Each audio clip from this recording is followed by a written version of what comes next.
A family searching for answers after a 26-year-old mother died following a popular cosmetic procedure. As NBC6 investigator Miriam Masihi learned, Janisha Williams never woke up from the anesthesia. Now the state is taking action against the surgery center and the doctor in charge. Janisha Williams was a photographer, a wife, mother to 2 young children, and her sister's best friend. She was very caring and always knew what to say. On October 20th of last year, the 26-year-old, known to most people as Jayla, traveled from Hillsborough County, Florida, to Best You Now Cosmetic Surgery Center in Plantation for a breast augmentation and a Brazilian butt lift, or BBL. Her mother flew from California to be by her side. I was asking every hour, how's my daughter doing? How things going? And they kept telling me, she's okay. Everything is fine. But Latasha says she started worrying when all the other patients were discharged and Jayla wouldn't come out. Then she heard a siren. The ambulance pulled up. That's when I said, excuse me, can somebody tell me what's going on?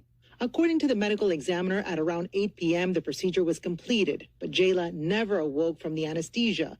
Latasha says the doctor and nurses approached her as her daughter was being transported next door to Plantation General Hospital. They politely grabbed me and said, your daughter is dead. While the medical examiner's report lists the cause of death as undetermined, the health department has filed administrative complaints against the surgery center licensed as Serenity Capital Investments, LLC, the Best You Now, and Dr. John Edward Nees, the designated physician for the surgery center, claiming they allowed a doctor who was not a qualified anesthesia provider to sedate Jayla. In Medicare regulations, physicians are allowed to give anesthesia, but in practice, that does not happen. And in Florida, the standard of care rules require surgeons use a qualified anesthesia provider, like an anesthesiologist or a certified registered nurse anesthetist, to administer anesthesia. In Jayla's case, Dr. Millicent Muir, an OBGYN who is restricted from practicing that specialty for an unrelated complaint, administered the anesthesia. While the center has several anesthesia providers on record, she is not one of them. Instead, she is listed as recovery personnel. But according to the state's complaint, she was employed to provide anesthesia for patients.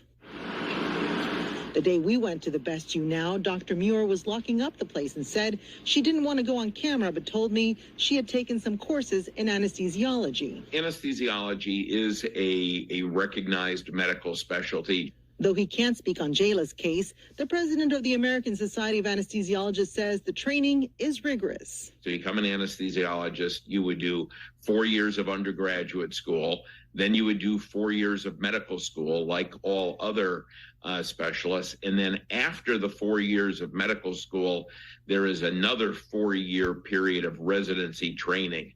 In their complaint, the Department of Health is asking the center's registration be suspended or revoked, and that Dr. Nees also be penalized. Jayla's family says nobody from the center has reached out to them as they mourn her loss and try to console her 5- and 2-year-old children.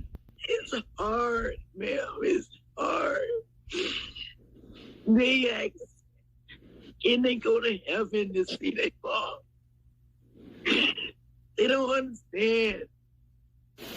Neither the owners of the surgery center nor Dr. Nees returned our request for comment. Dr. Muir told us she would grant us an interview later, but gave us the wrong number. Miriam Masihi, NBC6 News.